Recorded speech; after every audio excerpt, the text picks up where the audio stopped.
రేవంత్ రెడ్డి గారు స్పష్టం చేయాలి. మీ ఆది నాయకుడు రాహుల్ గాంధీ గారు ఏ కులానికి సంబంధించిన వ్యక్తి, ఏ మతానికి సంబంధించిన వ్యక్తి, ఏ దేశానికి సంబంధించిన వ్యక్తి, ఆయన బీసీయా, ఎస్సీయా, ఎస్టీయా, ఫార్వర్డ్ క్యాస్టా? స్పష్టం చేయండి మీరు.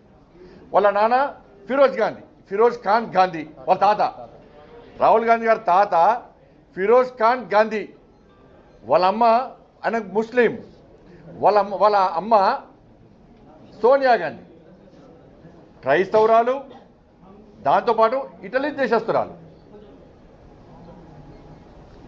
మరి రాహుల్ గాంధీ మీద చర్చ జరగాలి.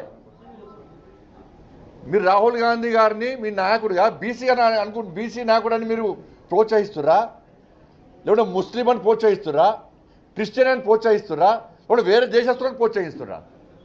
ఏ దేశస్తుడు, ఏ మతం, ఏ కులం లేదు అనకు, మతం లేదు, ఓ జాతి లేదు, ఒక దేశం లేదు. చర్చ జరగాలి, దాని మీద చర్చ జరగాలి.